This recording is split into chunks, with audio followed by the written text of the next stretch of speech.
jelly babies, welcome back to my channel. So, as you can tell by the title, this is a new series that we've come up with, well you came up with actually, called Pillow Talks. We're going to be doing a whole series. Part 1 will be on Ebony's channel and part 2 will be on mine, and maybe we can do, I think we'll probably do about 7 episodes, right? Yeah, let's go 7. Yeah, 7 on mine, 7 on yours. 7 per season. Ooh, yeah.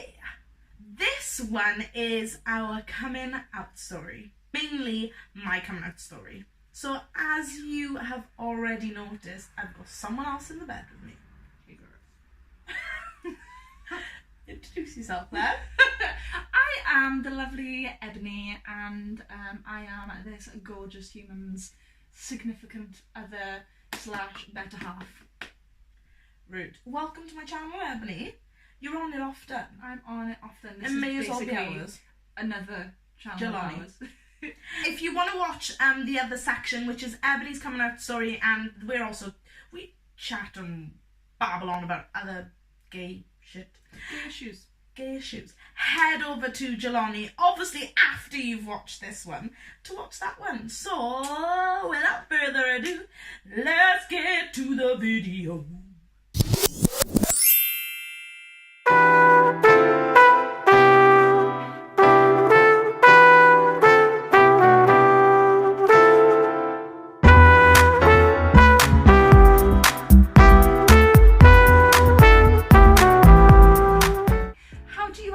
Jalisa Andrews. I identify as a mixed race Welsh bisexual. Okay. Just meaning your sexuality, is that okay? You asked me how I identify. Okay, so we've gathered that you identify as a bisexual, but what does that mean to you?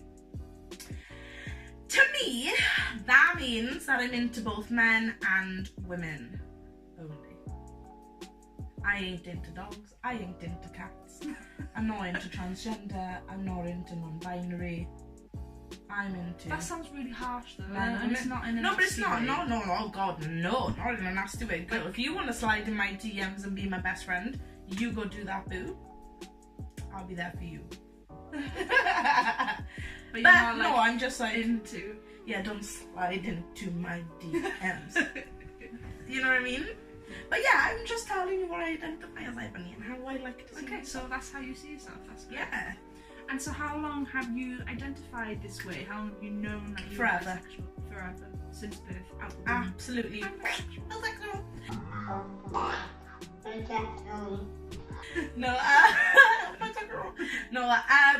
So from a really young age, right? From a really young age, right? From a really young age, right? I have kissed both boys and girls, men and women. Mm-hmm.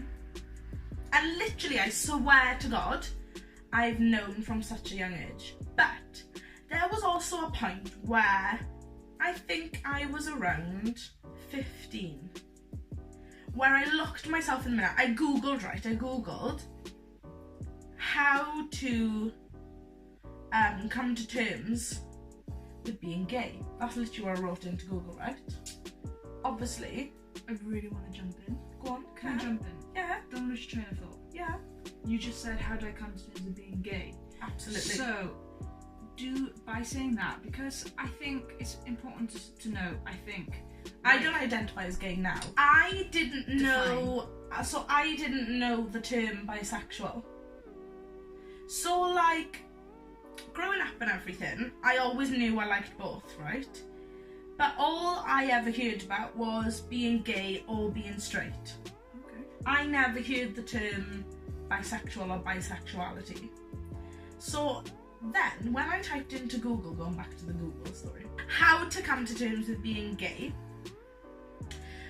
then it like listed loads of like different terms as well, like through like searching and like, you know, for like 3 hours like on my computer, blah blah, and I fell into like loads of different stuff. I then saw loads of different terms. So there was like lesbian, gay, bisexual, and then it also listed like different types of lesbians, different types of gays as well. So like twink and all that, and like loads of different, all that. So then I like researched into that stuff even more. Then I stumbled across YouTube for the first time, and I stumbled across a couple of lesbian couples. Way back when I was People 15. used to record on the webcams. Yeah, 10 years ago. Jesus.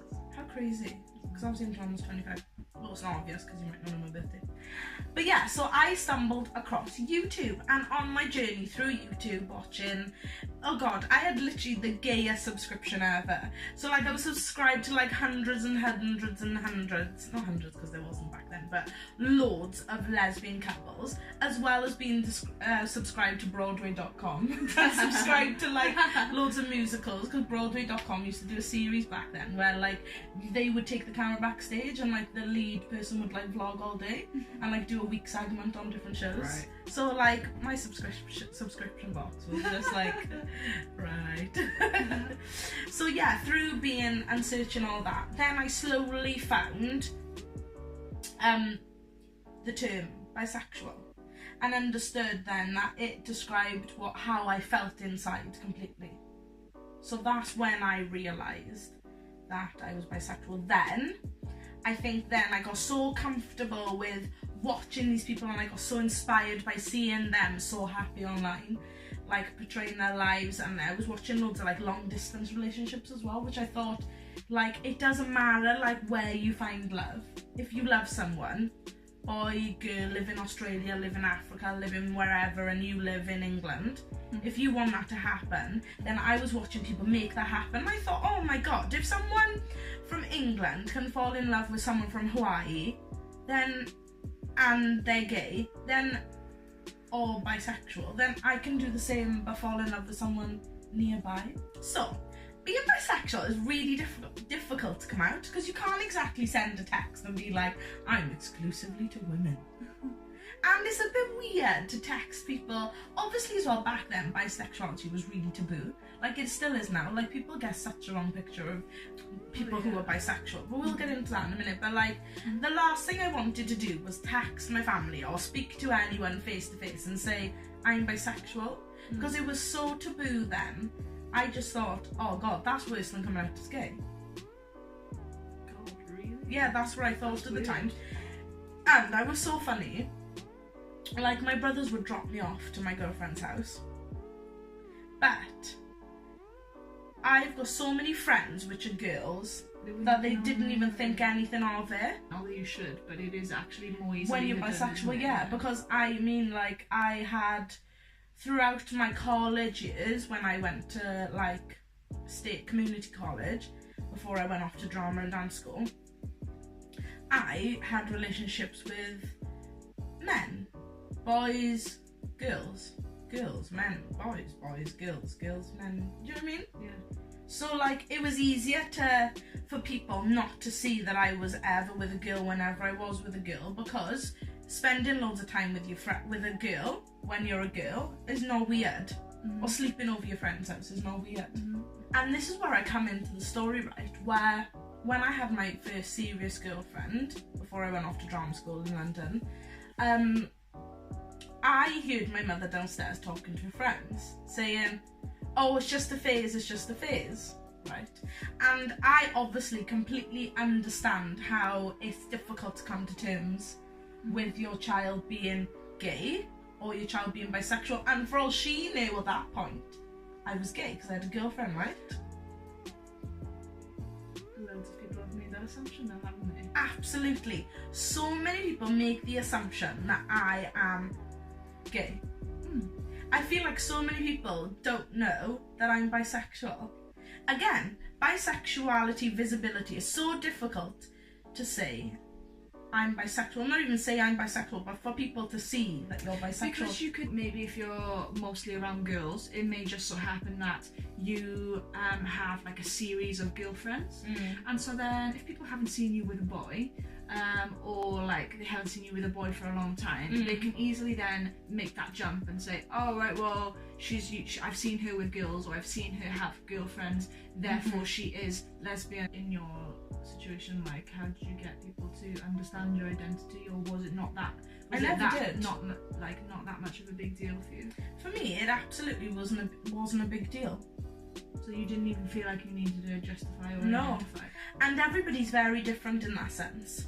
I just have never felt, and even now, I don't feel like I need to be making this video in order for everyone to know I'm bisexual. Because it doesn't bother me if people think, oh, she's gay. I think this is the easiest way to describe it. I don't need to write a status. Do you know what I mean? To say, hey, I'm bisexual, just so that you all know for your own mental health. I don't care. There's also a part of me that would never want to lose the community as it is, because I enjoy being part of something. And I enjoy celebrating LGBT, and I enjoy celebrating the struggle that people went through in order for someone like me to feel like I don't need to come out. Do you know what I mean? I'd never want... Oh, it's so contradictive of me to say this, but I wouldn't want to lose the labels, because actually it makes you feel part of something, and it also honours what people did way before we had the opportunity to be as open as we are. We live together, we bought a house together, we walk the street holding hands, we do what we want. And there's so many people back in the day who fought for what we've got now. I want people to accept it. I do personally. I think Yeah. I think that's what people have fought for, is the acceptance. But equally, then I don't want. They don't but want pride erasure. is pride is a celebration of the people who did so much for us, isn't it? Yeah, of course. But you don't. The people who fought for LGBTQ plus rights. I don't think that they've ever wanted erasure of identity. Yeah, because, yeah. You know what I mean? Like, it's just, identity. But I is very agree with important identity. when Yeah, I you're think it's talking important. about like ethnicity and that. You'd want acceptance for all races, but you wouldn't want everybody to just identify as human. You also, being bisexual, you go through phases. It's that Richter scale, isn't it, that we were talking? Is it Richter scale? That's a bit of a It's the what? It's just a scale, isn't it? It's the scale that we talk about. Whereas some days I'm like 0 being straight, 10 being exclusively for women. Okay, 0 being leading towards men, 10 being towards women. There's obviously not so much now because I'm in a loyal relationship and all that malarkey. But currently I sit on like a 7 or an 8 towards women in general. But there's days where I wake up and I'm a 4. So obviously, from what you were saying, like being bisexual is a spectrum. Well, I just feel like everyone's on a spectrum, even if you're straight. Sexuality as a whole is a I feel spectrum. like sexuality as a whole is a spectrum, and bisexuality is like a more constant flowing spectrum. Like it's constantly moving. You know, the same as like gender. Like people who don't identify as a particular gender, their scale is constantly moving. But I feel like if you're if you identify as being straight, or if you identify as being gay, then your Richter is less horizontal. It's more like it tips every now and again. That's personally what I think. I feel like everyone's on the scale. Even straight women, I feel like they're on the spectrum as well. You know what I mean? Yeah, like straight to bi-curious. But then I also feel like there's quite a lot of straight women who are conforming with society, who are absolutely gay, and you would be so much happier. Also, there's men as well who conform. But I just think everyone would be so much happier if they just looked at themselves in the mirror like I did and said to themselves what they thought they are. Looked yourself in the mirror and thought, yeah, this is where I am, and then not actively going out to seek that thing, yeah, but let life happen and let it be. Let it be. Let it be. Sing, girl. Let it be. Let it be. Let's get this off. Let it be. Let it be. What would you say to somebody, because we've established that coming out in general is hard, but particularly if you're a bisexual it can be extra confusing. what advice would you give to a young, potentially bisexual, or a young, confused person, or old, somebody that doesn't know where they sit on the spectrum or don't know how to identify? Yeah, well, my absolute advice would be try everything. But you don't know unless you try. Yeah. Like, I even feel this way about love in general, right? I've got a friend who has fallen in love with someone who lives on the other side of the world.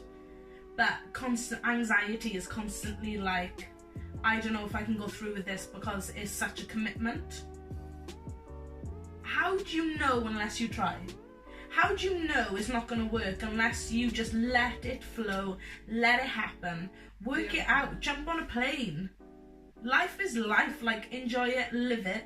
If you want to love if you want to be somebody, want to go somewhere, you better wake up and pay attention. Do you know what I mean? If you want something, you've got to go get it. Or if you think you want something, Try it. try it. Try it. The only way you're going to be happy is by doing what you love, or experiencing what you love, and trying out what you love. Do you know what I mean? Beautiful wise words. I think that's a good ending. I really hope you enjoyed this, guys. Thank you so much for joining me, Ebony. Thank you for joining me in our bed. Yeah, Albert. Don't forget to like, subscribe, and leave a comment down below. Oh my god, we've got a notification shout out. Maybe we did it on Jelani, but this person watches both Jalisa Andrews' YouTube channel and Jelani, but I'll give you a shout out on this one anyway. Shout out goes to Mikey V. Thank you so much for subscribing and being such a supporter of me and Ebony and Little Kitty Glove. We love you. Thank you so much for watching, guys, and we'll see you next time. Bye.